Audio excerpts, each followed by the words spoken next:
செல்வன், நீங்க தொடர்ந்து தேமுதிக. இணைப்பிலே இருங்க. இதற்கிடையே மூத்த பத்திரிகையாளர் திரு தராசு ஷியாம் அவர்கள் நம்மோட தொலைபேசி வாயிலாக இணைந்திருக்கிறார். ஷியாம் சார் வணக்கம். எதிர்பாராத விதமாக ஒரு மிகப்பெரிய திருப்புமுனை அப்படின்னு சொல்லலாம் தமிழ்நாடு அரசியல்ல. தற்போது தேமுதிக திமுக கூட்டணியில இணைஞ்சிருக்குது. உங்களுடைய பார்வை என்ன? இது திமுக கூட்டணிக்கு ஏற்கனவே திமுக கூட்டணி வலுவாக இருக்கக்கூடிய நிலையில மேலும் வலு சேர்க்கும் விதமா இதை நம்ம எடுத்துக்கலாமா? அதிமுகவுக்கு பாடம் புகட்டக்கூடிய வகையில பிரேமலதா இப்படி ஒரு முடிவு எடுத்திருக்கிறாரு அப்படிங்கறத நம்ம புரிஞ்சுக்கலாமா? அப்படித்தான் புரிந்து கொள்ள வேண்டும். முதலமைச்சரின் சாணக்கியத்தனத்திற்கும் இது ஒரு எடுத்துக்காட்டு என்றுதான் நாம் நினைக்க வேண்டும். காரணம் என்னவென்றால், இது கலைஞர் காலத்துல 2016 பலன் நழுவிவிட்டது, பாலை விட வேண்டியதுதான் பாக்கி என்று கலைஞர் கூறினார். ஆனால் அந்த நேரத்தில் அது கைகூடவில்லை. காரணம், விஜயகாந்த் அவர்கள் முதலமைச்சர் வேட்பாளர் என்று யாரோ அவர்கள் பெரிய அளவுக்கான பிரச்சனையை கிளப்பி மக்கள் நல கூட்டணி பிறந்தது. முன்னதாக தேமுதிக நெருங்கி வந்தது. அதாவது 2013 கனிமொழி அம்மா ரீநாமினேஷன் போது ராஜ்யசபா தேர்தலிலே நம்பர் இல்ல, திமுகவுக்கு நம்பர் இல்ல. நம்பர் இல்லைன்னப்ப தேமுதிக ஆதரவு கொடுத்தது. இத்தனைக்கும் 2011 வந்து தேமுதிக அதிமுக கூட்டணி இருந்தது. அதிமுக தேமுதிக உடைக்க முயற்சித்தது. தேமுதிக எம்எல்ஏக்களில் பலர் அதிமுக சார்பாக வந்து பேசிக் கொண்டிருந்தார்கள்.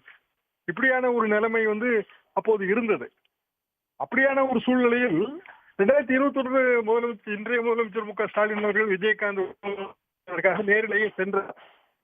இவ்வளவு பெரிய சூழ்நிலையிலே இன்றைக்கு இந்த முயற்சி கைகூடி இருக்கிறது. ராஜ்யசபா சீட்டு கொடுப்பார்கள் என்றுதான் நான் நம்புகிறேன்.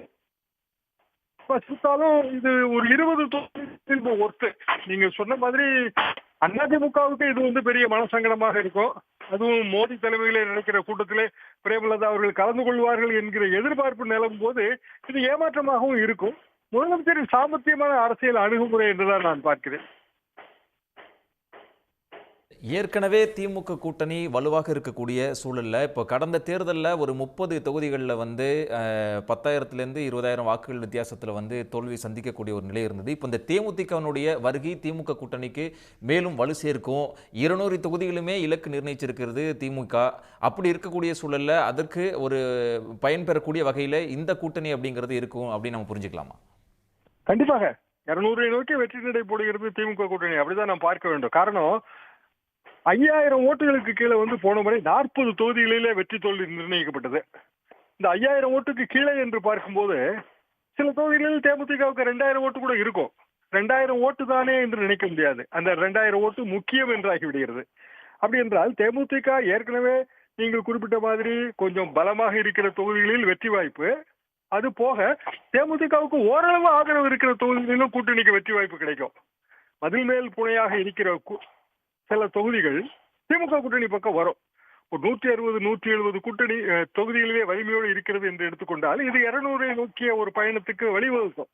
முதலமைச்சரின் மிக சாமர்த்தியமான அணுகுமுறை என்றுதான் நான் நினைக்கிறேன். இப்போ இந்த அதிமுக அந்த என்டிஏ கூட்டணியில தேமுதிக போய் சேருவாங்க அப்படிங்கிறது தான் கடைசி நிமிடம் வரையும் ஒரு பெரிய எதிர்பார்ப்பாக இருந்தது தமிழக அரசியல் வட்டாரத்தில்.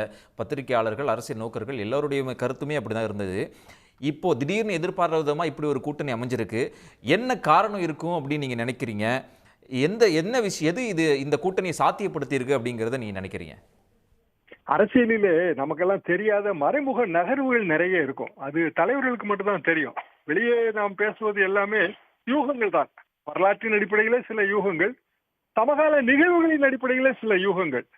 ஆனால் வேறு பேச்சுவார்த்தை இருக்கும். அதுபோல தேமுதிகவுக்கு அதிமுக பேரில் நம்பிக்கை இல்லை. அவர்கள் வந்து ஏற்கனவே 2 முறை ராஜ்யசபா சீட் தருவதாக சொன்னார்கள், தரவில்லை. 2026 நிச்சயம் என்று கடிதமே கொடுத்திருக்கிறார்கள். ஆனாலும் இப்போது நிச்சயம் இல்லை என்கிற ஒரு நிலை வந்தது. எனவே வாக்குறுதிகளை கொடுத்து ஏமாற்றுகிற அதிமுக கூட்டணியை விட சொன்ன வாக்குறுதிகளை செயல்படுத்தி காட்டுகிற திமுக சிறந்தது என்று நினைத்திருப்பார்கள். உதாரணமாக திரு கமலஹாசன் அவர்கள் அடுத்த வருடம் தான் அவருக்கு ராஜ்யசபா சீட் என்று போன தேர்தலில் கூறப்பட்டது. அது நிறைவேற்றப்பட்டது அல்லவா? அது வந்து ஒரு பெரிய உதாரணமாக பிரேமலதா அவர்கள் பார்ப்பார்கள். ராஜ்யசபா சீட் தருவதாக சொன்னார்கள், தந்து விட்டார்கள். ஆனால் தருவதாக சொன்னார்கள், அதிமுக கூட்டணியில் தரவே இல்லை, இழுத்தடிக்கிறார்கள். இப்படியான ஒரு நிலைமை வரும். அரசியலிலே வாக்கரசியலில் நம்பிக்கை முக்கியம். அது நாணயம் கலந்த நம்பிக்கையாக இருக்க வேண்டும். அதிமுகவிடம் அது இல்லை என்று பிரேமலதா அவர்கள் நினைத்திருப்பார்கள். முதலமைச்சர் மு க ஸ்டாலின் அவர் ரொம்ப ஒரு மென்மையான அணுகுமுறை இருக்கிறது. கலைஞராக இருந்தால் கூட பெரிய அளவுக்கு கடினமான அணுகுமுறை எல்லாம் மேற்கொள்வார். இவர் வந்து ஒரு ஜென்டில்மேன் பாலிடிக்ஸ். இவரை நம்பலாம் என்று அவர்கள் முடிவெடுத்திருப்பார்கள். ராஜ்யசபா தேர்தலுக்கு சீட்டு கொடுப்பதற்கு எல்லாம் இன்னும் ஓரிரு வாரம் ஆகும். ஆனாலும் அதற்கு முன்னதாகவே பிரேமலதா அறிவாலயம் வந்ததையும் நாம் இதில் சேர்த்து பார்க்க வேண்டும். இந்த தேமுதிகவினுடைய வருகை திமுக கூட்டணி கட்சிகளில் என்ன மாதிரியான தொகுதி பங்கீட்டில் மாற்றத்தை ஏற்படுத்தும் அப்படின்னு நம்ம புரிஞ்சுக்கலாம். குறிப்பாக காங்கிரசினுடைய பேர வலிமை குறைவதற்கான வாய்ப்பு இருக்கா சார்? அதிகப்படியான சீட்டுகள் பிற கட்சிகளுக்கு இனி கிடையாது. காரணம் இடம் இல்லை. ஒன்று, காங்கிரஸ் கட்சியிலே இப்போது ஏற்பட்டுள்ள அல்லது ஏற்படுத்தப்பட்டுள்ள பல்வேறு சிக்கல்கள் அல்லது சிக்கல்கள் போல தோற்றுகிற சுழல்கள் எல்லாமே முடிவுக்கு வந்து விட்டது. அரசியல் சுழல்களை சிலர் காங்கிரஸ் கட்சியில் உருவாக்கி கொண்டே இருந்தார்கள். அது இல்லை என்றாகிவிட்டது. எனவே இனி திமுகவை பொறுத்தவரையிலே விருப்பமனு வாங்குகிற அதற்கான நாள் குறித்தாகிவிட்டது. வெல்லும் தமிழ் பெண்கள் நிகழ்ச்சிகளுக்கான நாள் குறித்தாகிவிட்டது. தேர்தல் மிஷினரி என்று சொல்வார்கள் அல்லவா, அது கியரப் ஆகி ஓடிக்கொண்டிருக்கிறது. அப்படி இருக்கும்போது திமுக கூட்டணியிலே பெரும்பாலான கட்சிகள் பழைய சீட்டுகள் எவ்வளவோ அவ்வளவு சீட்டுகள் தான். அதிகப்படியான விருப்ப தொகுதிகள் கேட்பார்கள். அதை இல்லை என்றால் நாம் சொல்ல முடியாது. கட்சிகளின் உரிமைதான். அதற்கு வழி இல்லை என்பதை இதிலே அவர்கள் புரிந்து கொள்வார்கள். இன்னமும் கூட ஓரிரு சிறிய கட்சிகள் திமுக கூட்டணிக்கு வரும் என்றுதான் நான் நினைக்கிறேன். நன்றி சார், உங்களுடைய விரிவான பார்வைக்கு மிக்க நன்றி. உடனுக்குடன் செய்திகளை தெரிந்து கொள்ள சன் நியூஸ் பெல் ஐகானை கிளிக் பண்ணுங்க.